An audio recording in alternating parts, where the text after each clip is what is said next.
Yo, c'est Dimple, et oui, c'est moi. C'est la première fois que vous me voyez. Et oui, vous me trouvez comment? Beau gosse, hein? Ou pas?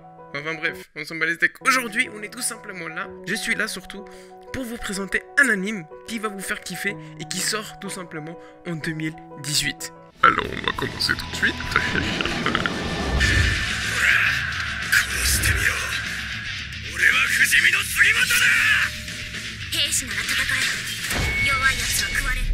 Alors tout simplement, cet anime sort en 2018, comme j'ai dit dans le titre, ainsi que vous savez maintenant qu'il a été créé par Namba Satoshi. Alors, cette histoire nous parle de Seiji Sugimoto, le personnage principal, qui est une véritable légende de la guerre russo-japonaise du début du XXe siècle. Déjà, tu connais le truc. Son surnom, c'est aussi simple, c'est l'immortel.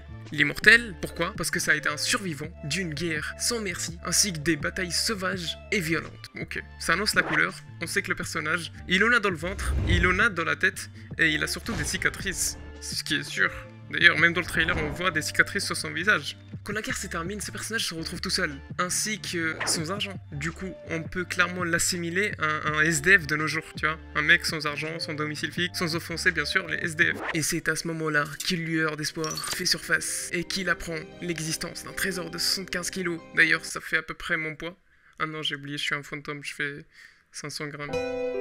11 kilos.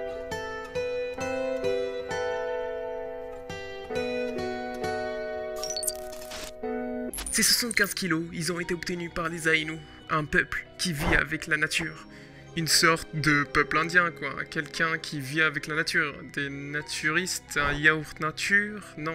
Malheureusement pour le personnage, il découvre que le trésor a été volé et caché par un homme qui se retrouve dans la pire des prisons d'Hokkaido. En gros, c'est une prison où je pense que tu rentres, tu vas galérer de sortir. À part si t'es un fantôme comme moi et que tu rentres dans les cellules et que tu en ressors facilement. Eh oui. Pour trouver ces trésors, il va devoir utiliser les indices qui sont des mystérieux tatouages inscrits sur la peau des criminels évadés. Ce qui veut dire qu'il va devoir chasser ces criminels en quelque sorte. Soit d'une bonne façon, soit d'une mauvaise façon. Et c'est ça ce qu'on veut. Quelque chose qui va nous émoustiller au fond de nous-mêmes. Et oui, même si je suis un fantôme, je m'émoustille, oui, vous savez, j'explose. Pour arriver à son but, il va galérer. D'ailleurs, dès ses débuts, il va se faire attaquer par un ours brun.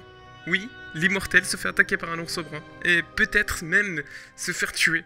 Mais par chance, oui, vous savez. Par chance, oui, vous savez. On peut dire qu'il a eu de la chance d'ailleurs. Une femme indigène nommée Ashirpa décide de l'aider et de faire équipe pour trouver ce trésor. Waouh. Et finalement, c'est comme ça que la vraie aventure commence.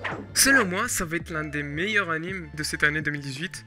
Sans oublier My Hero Academia, Shingeki no Kyojin, Mob Psycho 100, je pense qu'il va sortir aussi, Violet Garden, ainsi que d'autres. D'ailleurs, si vous avez des animes que je pourrais tout simplement présenter pour les prochains épisodes, n'hésitez pas à me les dire dans les commentaires, car moi, en tant que fantôme, vous savez, je liste vos commentaires, je les prends et je les mets dans cette vidéo. Donc, si vous avez kiffé cette petite vidéo, d'ailleurs c'est la première comme ça, qui retrace un peu le personnage et qui vous donne surtout envie de kiffer ce personnage. D'ailleurs, la femme aussi, elle est pas mal. Indigène, tout ça, on est là. N'hésitez pas à liker, à partager cette vidéo. Oui, car moi je vous ai montré cet anime, du coup vous êtes obligé de partager à vos amis. Du coup tu likes, tu partages et tu t'abonnes. Voilà. C'était Dimple. Bonne nuit. N'hésitez pas à vous abonner.